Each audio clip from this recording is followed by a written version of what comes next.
Assalamualaikum warahmatullahi wabarakatuh. Saya Olivia Wahyuningsi dengan NIM 0306202066 dari PGMI 2. Saya akan membawa cerita rakyat dari Provinsi Sulawesi Tengah yang berjudul Asal-Usul Ikan Duyung. Selamat menyaksikan.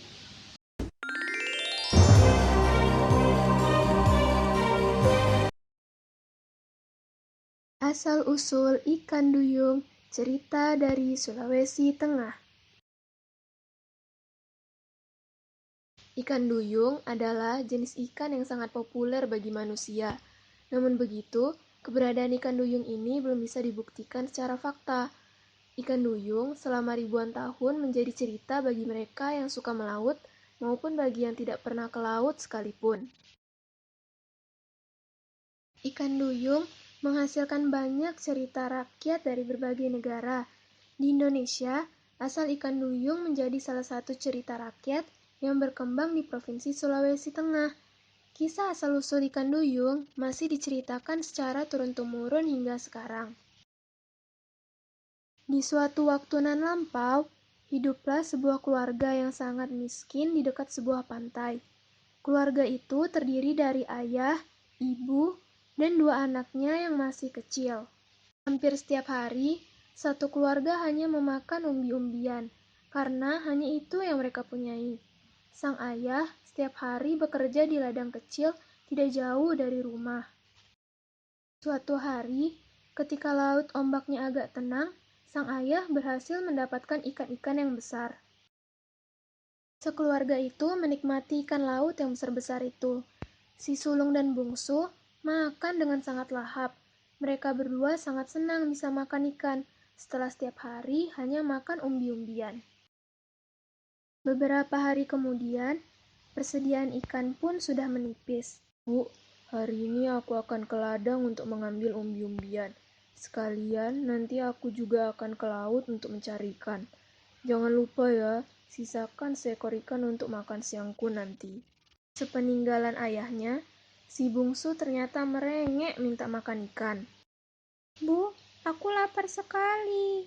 Aku ingin makan ikan itu. Makanlah, tapi sisakan seekor untuk ayahmu ya. Ketika bungsu sedang makan ikan itu, Bu, aku juga ingin makan ikan. Baiklah, tapi sisakan seekor untuk makan siang ayahmu. Ketika anak-anaknya sedang makan, sang ibu pun pergi mencuci di belakang rumah. Sepertinya, si sulung dan bungsu memang sangat menyukai ikan. Mereka lupa pesan ibunya untuk menyisakan seekor ikan. Selesai mencuci, sang ibu pun kembali masuk ke dalam rumah. Namun, alangkah terkejutnya dia. Nak, kenapa ikannya kalian habiskan? Bukankah ibu berpesan agar menyisakan seekor untuk ayah kalian? Maaf ibu, soalnya ikannya enak sekali. Ya, sudahlah, biar nanti ibu yang menjelaskan ke ayah kalian. Ketika hari sudah menjelang siang, sang ayah pun pulang ke rumah. Bu, ternyata ladang kita diserang hama tikus. Semua umbi-umbian habis. Sedangkan di laut, ombak besar sekali, sehingga aku tidak mendapatkan seekor ikan pun. Hei, kenapa kamu diam saja seperti orang bingung? Sekarang ambilkan ikan untuk makan siangku. Aku lapar sekali. Bang, anak-anak kita tadi sangat lapar. Mereka memakan ikan itu. Tapi masih ada seekor kan? Cepat ambilkan, aku lapar sekali. Semua ikan sudah habis dimakan anak-anak. Apa? Dasar kamu tidak bisa dipercaya. Bukankah aku sudah berpesan kepadamu? Iya, Bang. Tapi anak-anak kita tadi sangat lapar. Ah, jangan banyak alasan. Pasti kamu juga ikut makan kan, sehingga habis tak tersisa.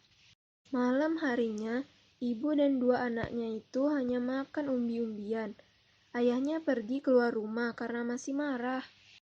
Maafkan kami, Bu, karena kami, ibu dimarahi ayah.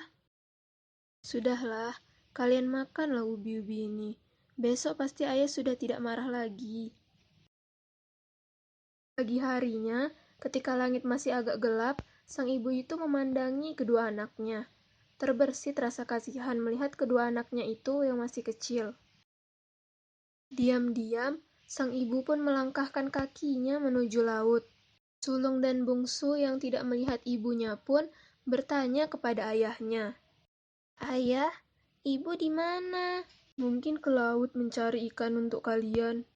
Sulung dan bungsu pun segera pergi ke laut mencari ibunya. Ibu, ibu, ibu di mana? Kami lapar sekali. Tidak berapa lama kemudian, sulung dan bungsu melihat ibunya datang. Ibu, ibu kenapa berada di dalam air? Ibu mencari ikan untuk kalian. Nah, bawalah pulang ikan ini. Kalian pasti sudah lapar kan? Tapi, kenapa ibu tidak ikut pulang? Kalian pulanglah dulu. Nanti ibu menyusul. Sesampainya di rumah, sulung segera memanggang ikan-ikan dan memakannya bersama adiknya. Sedangkan sang ayah hanya duduk-duduk di teras rumah. Hingga malam tiba, sang ibu tidak kunjung pulang. Si sulung dan adiknya pun tertidur. Pagi harinya, sulung dan bungsu segera mencari ibunya di laut. Ibu, ibu. Sulung dan bungsu sangat terkejut melihat sosok manusia setengah ikan yang datang di hadapan mereka. Wajahnya memang sangat mirip dengan ibunya. Kakak, kamu siapa? Nak, aku ini ibumu. Ibu sengaja berwujud seperti ini agar setiap hari bisa mencarikan ikan untuk kalian. Bohong, kamu pasti makhluk yang telah memakan ibuku. Nak, ini benar ibu. Kamu pasti telah membunuh ibuku. Kamu makhluk jahat. Sang ibu pun sangat sedih melihat anak-anaknya berlari meninggalkannya. Namun, sudah terlambat. Sang ibu sudah tidak bisa kembali ke wujud aslinya sebagai manusia. Sang ibu yang sudah berubah wujud menjadi setengah ikan itu hanya bisa menangis menyesali keputusannya. Dia pun kemudian berenang ke lautan lepas. Berenang ke sana kemari tanpa tujuan sambil membawa kesedihannya. Ibu yang berubah menjadi setengah ikan itu kemudian dikenal dengan nama ikan duyung.